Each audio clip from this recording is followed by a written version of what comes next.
लेकिन बात वही थी महाराज की शादी को कई वर्ष हो गए, लेकिन घर में जब कोई पुत्र पैदा नहीं हुआ तो कहा जाता है कि महाराज बड़े ही दुखी हुए। एक दिन वो पवन रेखा अपनी सखियों के साथ में जब जाकर के बगीचे में पहुंच जाती है तो उसने देखा, अपने दिल की बात जब सखियों को बता रही थी तो एक दुर्मलिक नाम का राक्षस सारी बातें सुन रहा था। उग्रसेन का रूप धारण करके आया और आ करके महाराज उग्रसेन के भेष में पवन रेखा से अपने दिल की बातें करने लगा। लेकिन क्या पता था पवन रेखा को, जब जान लिया कि सखियां आने वाली हैं तो उसी समय महाराज इतनी तेजी से उस राक्षस ने अपना विकराल रूप धारण किया। इस रूप को देख करके पवन रेखा डर गई और बोली, अरे दुष्ट तूने ये क्या कर दिया, मैं क्या समझ रही थी कि मेरे पति हैं।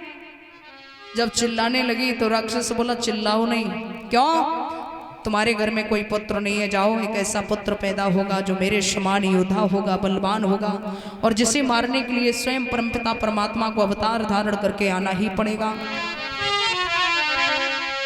कि मेरे समान योद्धा होगा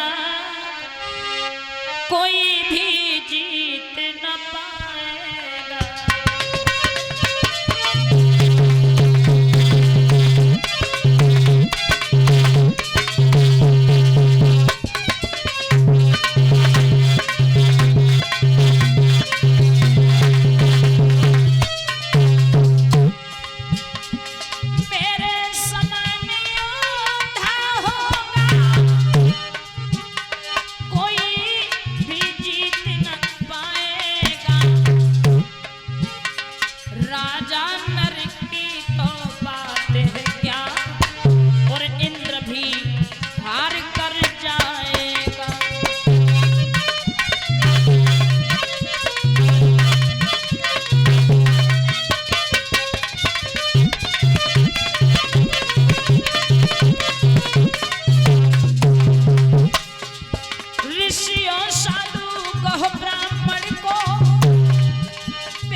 श्रोताओं, जवाब दिया, इसे मारने के लिए स्वयं परमपिता परमात्मा को अवतार धारण करके आना ही पड़ेगा।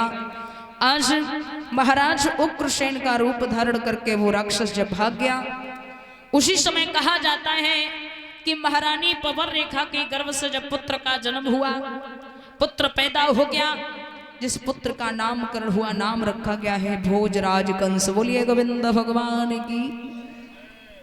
इधर समय जब धीरे धीरे व्यतीत हुआ, राक्षस का पुत्र था, विचार भी राक्षस के तरीके से हो गए। कहते हैं अपने से छोटे छोटे बच्चों को मार करके फेंक देता है, कोई अंधा व्यक्ति रास्ता पूछता है तो कुएं की पार पर खड़ा कर देता है। देखते रहे महाराज, गांव के लोगों ने आकर के कह दिया है कि प्रभु अपने पुत्र को समझाओ, अगर ऐसा होगा तो हम सभी मथुरा के लोग यहाँ से पलायन कर जाएंगे, नहीं रहना है। तो महाराज उग्रसेन ने समझाया, बेटा ये तुम्हारी प्रजा है और प्रजा के साथ में अन्याय नहीं करना चाहिए। पिता ने समझाया, लेकिन पिता की कलाई पकड़ के जमीन में पटक दिया और कहा, बोले तुम 60 वर्ष के हो गए इसलिए तुम्हारी बुद्धि सठिया गई है। जल्लादों को आदेश दिया, जाओ फिर इस बूढ़े पिता को जेलों की सलाखों के पीछे डाल दिया जाए। पुत्र ने पिता को कारागार में बंद करवा दिया। धन्य है मेरे भगवान श्रोताओं।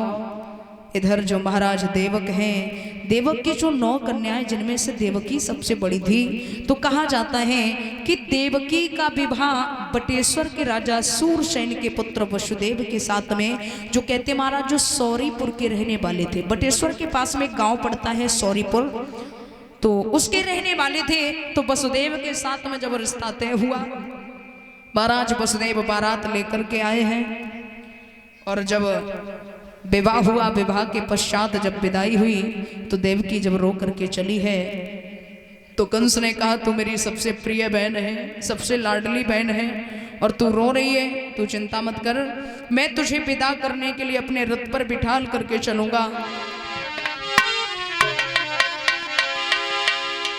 तो देवकी ने रो करके कहा भैया